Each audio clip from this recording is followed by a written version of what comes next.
Bonjour à toutes et tous. Françaises, Français, s'indigner ne suffit plus, se rebiffer non plus. Il faut se rebeller.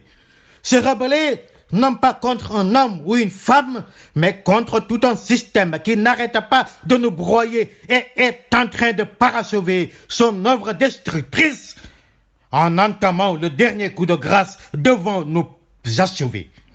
En effet, mes chers compatriotes, que diantre sommes-nous partis faire dans cette guerre par procuration convenue, fomentée par les États-Unis d'Amérique et la Russie, décidés à redevenir, rester les deux seuls maîtres du monde, et en paralysant la Chine, affaiblissant l'Union européenne et notamment la France, seule et unique puissance militaire nucléaire de l'Union, dont le peuple et la nation demeurent récalcitrants à toute tentative d'hégémonie.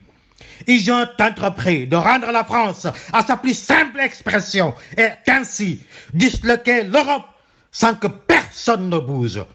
Ce à quoi nos dirigeants politiques et administratifs des 15-20 dernières années n'ont jamais su se préparer, ni même répondre, occupés qui sont à faire ripaille, bonbons et jouissances.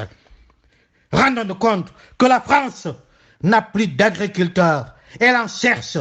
La France n'a plus de boulangers, de maçons, de menuisiers, de plombiers, bref, d'artisans, elle en cherche. La France n'a plus d'animateurs de centres de loisirs, elle en cherche. La France n'a plus de fonctionnaires, elle en cherche après avoir maltraité, malmené, traîné dans la boue ceux dont elle détient à son service. La France n'a plus de vendeurs, elle en cherche. La France n'a plus de crèches ni d'assistantes maternelles, elle en cherche. La France n'a plus de médecins, elle en cherche et a honteusement entrepris de vider les pays pauvres de leurs médecins en instaurant une carte de séjour dédiée à cette profession. La France n'a plus d'infirmières et d'infirmiers, elle en cherche. La France n'a plus d'aides-soignantes et d'aides-soignants, elle en cherche.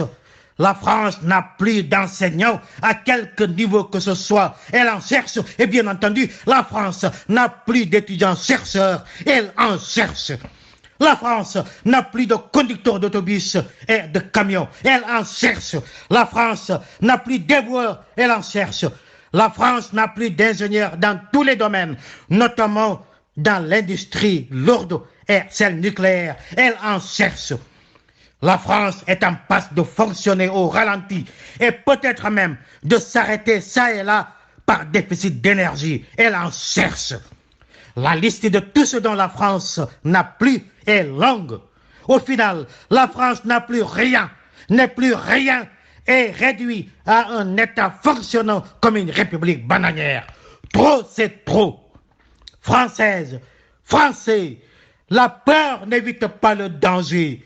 Alors, rebellez-vous, rebellez-nous face à ce système, cet ogre tentaculaire devenu unique et insupportable. Par notre capacité de résilience, résidente elle-même dans notre esprit de rébellion, pour redonner de la joie, du bonheur, de l'espoir à notre peuple, toutes catégories sociales et classes d'âge confondues. Indiquons encore une fois le chemin à suivre à l'ensemble des peuples du monde. Ce monde a connu le printemps arabe. Donnons-nous la force, l'intelligence et la générosité de déclencher l'hiver français, départ d'un hiver occidental qui naturellement se poursuivrait par un été africain. Ensemble et soudés, rebellons-nous. Ensemble et soudés, ça va le faire.